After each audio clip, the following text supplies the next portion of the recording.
al debatir las solicitudes de sustituciones de las candidaturas a senadurías y diputaciones federales por ambos principios en pro de la paridad de género, el narco representante del Narco Partido Acción Nacional, Víctor Sondón, criticó sin autoridad moral la gestión del presidente de la República y señaló, colgándose de Juárez, un héroe patrio, al que desprecia la derecha, que no vivió en la austeridad, terminando con una fortuna considerable de 50 millones. Además, acusó con mentiras al actual presidente de vivir en Palacio Nacional, a pesar de prometer durante su campaña que viviría en su casa. Alegó que dizque se cerraron áreas públicas en Palacio Nacional para permitir que el presidente habitara ahí, desafiando a Fernández Noroña, el representante del PT, a demostrar lo contrario. También cuestionó el salario del presidente y sugirió que aquellos que estudian más tienen derecho a ganar más, criticando con clasismo el hecho de que AMLO apenas terminó la universidad. Concluyó su intervención expresando su descontento con la situación y utilizando la frase de "el que paga con cacahuate, pues tiene changos", insinuando que el pueblo mexicano merece un mejor trato por parte de sus líderes políticos.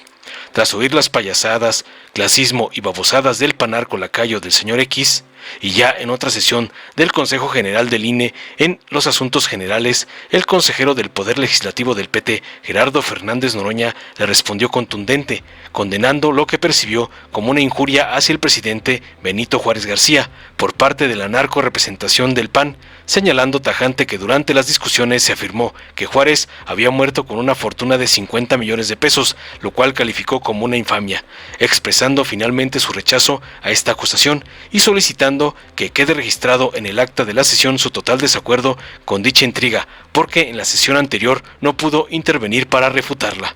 Veamos enseguida cómo el doctor Noroña pulveriza a un panarco panista lacayo de Claudio X González por pisotear la memoria de Benito Juárez, el ídolo de AMLO, como le ordena su amo narco Ampón. Adelante, Víctor Hugo Sondón. Muchas gracias, presidenta. Juárez terminó con una fortuna de 50 millones de pesos, o sea, no vivía en la austeridad. Hay que leer un poquito más la historia, no la historia que a usted le conviene, la de Pro Juárez.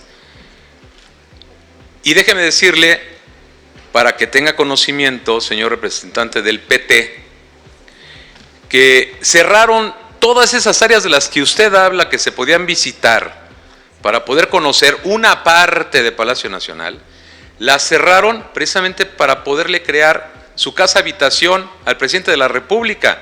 Fueron cerradas al público y lo reto a que demuestre que no se cerraron áreas públicas para que pudiera habitar en Palacio Nacional el presidente de la República.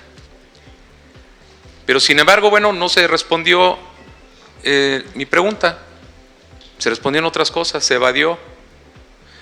¿Qué opinaban de que el presidente de la República, cuando era candidato, que siempre fue mejor candidato que presidente sin duda, dijo que no viviría en Los Pinos, que viviría en su casa? Y aquí tengo un spot en donde lo dice y fue parte de su campaña. Lo primero lo cumplió, lo segundo no. Vive actualmente en Palacio Nacional y gasta más que en toallas, mucho más que en toallas. Seguramente en pantuflas, en servicio doméstico, la luz le es de gorra, el agua es de gorra, no tiene que pagar absolutamente nada. Por eso su sueldo es libre. Déjense de hipocresías, aparte de la gente que estudia y que estudia más tiene derecho a ganar más. Él con trabajos terminó la universidad. Y aquí hay maestros y hay doctores en derecho, como los hay en muchas áreas. En la vida pública privada también, en la vida pública y privada hay gente que estudia mucho y que gana muy bien en la iniciativa privada. Entonces no nos espantemos.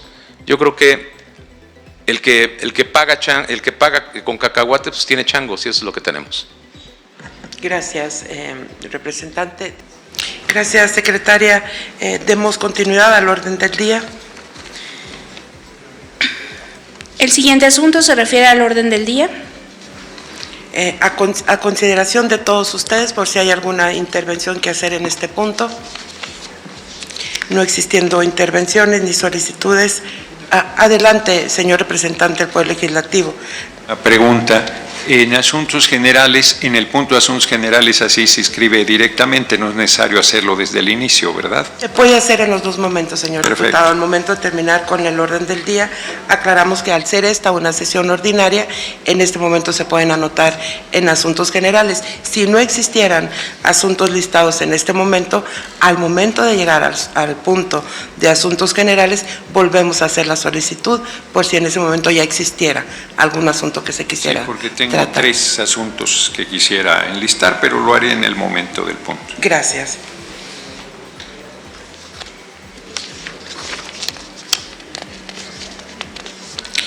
Entonces los podemos proponer en este momento, si usted así lo considera, señor representante, los puntos para el orden del día en asuntos generales y que ya queden incluidos.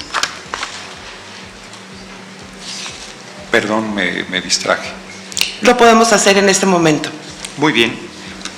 Uno tiene que ver con la moderación de López San Martín en el primer debate. Un segundo sobre la determinación de que el compañero presidente no puede usar la palabra oligarquía corrupta y la censura que se pretendía hacer a la hora nacional. Y un tercero sobre la coacción del voto de la candidata Berta Xóchitl Gálvez Ruiz hacia los trabajadores a través de los empresarios. Gracias. Gracias. A consideración de todos ustedes. Adelante, señor representante. Sobre el acta, la sesión pasada, en estas discusiones que se dan en diferentes niveles, la representación de Acción Nacional hizo una injuria, nada menos que en su onomástico, al más grande presidente que ha tenido el país, Benito Juárez García. Este instituto tiene una estatua en su plaza principal del Benemérito, planteando que se había muerto con 50 millones de fortuna, lo cual es una infamia. Yo ya no hubo posibilidad de otras intervenciones y quiero que quede asentado en el acta mi rechazo a esa intriga en contra del presidente Benito Juárez García. Gracias. Quedará sentada en el acta de esta sesión, señor representante. ¿Alguien más? El ejemplo de Benito Juárez es uno de los recursos más valiosos de nuestro país. Nadie como él encarna con tal perfección la voluntad indoblegable del pueblo mexicano y su determinación de soberanía, de paz, progreso, bienestar, respeto a la ley y defensa de los principios. En la vida y la obra del Benemérito tenemos la inspiración y también tenemos el manual, las verdades esenciales que nos permiten sortear momentos difíciles y oscuros.